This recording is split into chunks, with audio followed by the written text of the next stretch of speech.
Hello everybody and welcome to this week's video. Today we're going to be looking at DPS, why is it important, and how we can translate it to your deck building.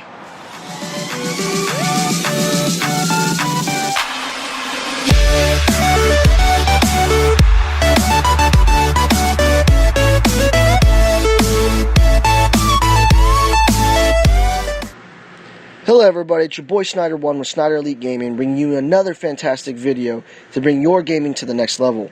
Today we're going to be looking at DPS, but before I get into the information, I want to go ahead and share the tool that I'm going to be using in order to demonstrate the information.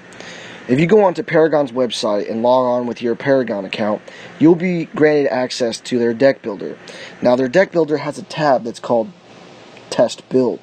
Now you can take any deck that you currently have in Paragon because it'll be loaded up and test the build. It'll break down all the numbers for in-game information right then and there instantly, so you don't got to be comparing and guessing using other deck builders. Now with that being said, let's go ahead and jump into the information. Now, what is DPS and why does it matter? DPS is the amount of damage per second a champion can deal to an enemy opponent. This is important because it allows you to identify and optimize how lethal your champion is over the duration of a fight. Now, who does this really pertain to, this so-called DPS? DPS pertains to fighters and AD carries. Because fighters and AD carries rely on their basic attack to deal a majority of their damage, whereas casters really rely on their abilities to do a bulk of their damage. Now, what is max DPS? Max DPS is the highest amount of damage you can do per second with any champion. This is a goal that you should be striving for every build when you're talking about attack damage champions or basic attack heroes. Now, what's the difference between a max DPS build and a max damage build? A damage build is meant to do the max amount of damage for one basic attack, while optimizing / maximizing damage done with all your abilities. So you're really optimizing for power and crit without relying on any attack speed. What this does for you, in an example with Murdoch, with one shot in roughly 0.86 seconds, you're going to do 800 damage. Your abilities are also going to be doing max amount of damage. In comparison, a max DPS build will forego some of your power in order to get multiple hits on their opponent. So basically, max DPS is meant to maximize the amount of damage done in 1 second by lowering the cooldown of its basic attacks. An example with this would be, in the time it takes Murdoch to shoot 1 time for a max damage build, you'll shoot 3 times. Instead of doing 800 damage, you'll do 1070 damage. Now, you're probably looking at me like, there's a no-dir here. Why is this important? Well, in the case of the damage build, it's a high-risk, high-reward kind of thing. 1 shot equals a lot of damage. But that lot of damage, if you miss, is all your DPS. All your damage right out the get-go is gone. It missed, you don't get that back. Whereas with a max DPS build, the amount of damage you do is reliant on how many hits you hit. But it's a lot more forgiving when you miss 1. You're still doing a bulk of your damage, and it's still more than the max damage build, so long as you hit your shots. Now, personally, I like DPS builds because I feel like I'm always constantly doing something. It's fun, it's very rapid fire, and you just watch people melt when you light them up. Now, with that being said, let's go ahead and translate all this information into deck building. How do we make a DPS build? First off, in order to make a DPS build, we need to understand what DPS consists of. Because DPS is damage per second, we're really looking at damage over time. So basically, all your damage stats while balancing with a cooldown stat or an attack speed stat. Now, the damage part consists of power and crit. Penetration is also a stat that you want to look at, but really it's kind of icing on the cake versus all the other ones. So you want to really focus on power and crit and attack speed. Your attack speed is what controls the time. Your power and crit bonus is what's going to affect the damage portion. Now, because we're working on crit, we're always going to use crit bonus. So you always got to take away 9 card power from your overall build for your crit bonus. Now, because we're working with multiple stats, we got to create a ratio that allows us to optimize these stats for the maximum DPS. After doing a lot of research and looking at a lot of other gamers and personal trials, I found that fighters such as like Grox and Feng Mao and stuff like that, their ratio is really a 1 to 1 to 1. 1 power to 1 crit to 1 attack speed.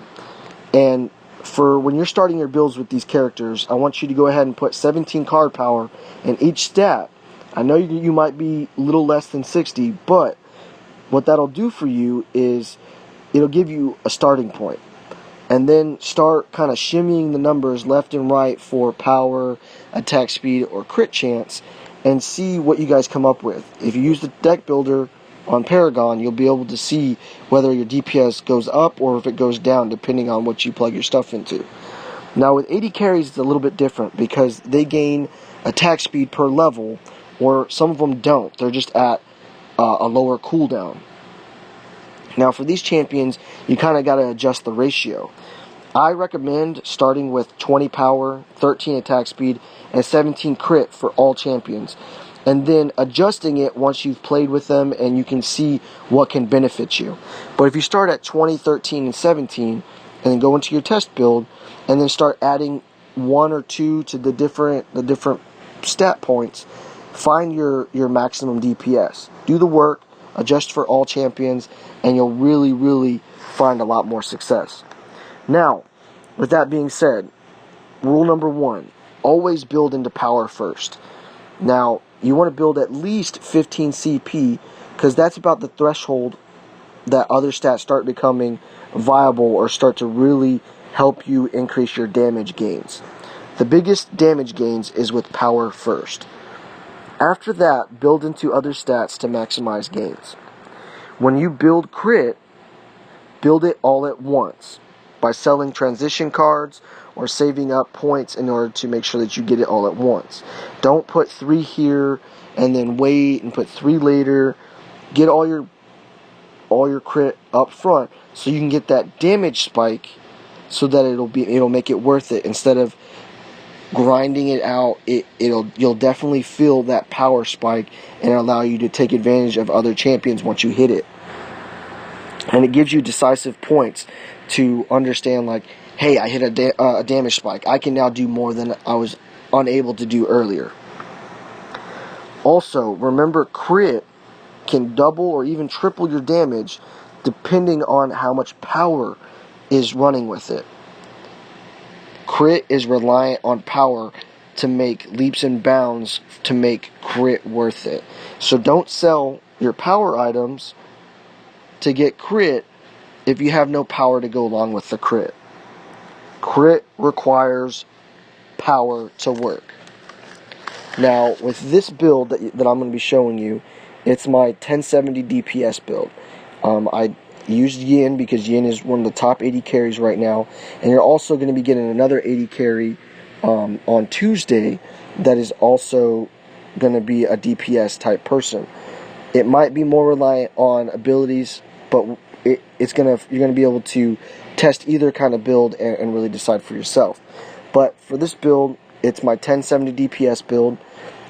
I have 2 variants of it. I have one that is utility and one that is straight DPS.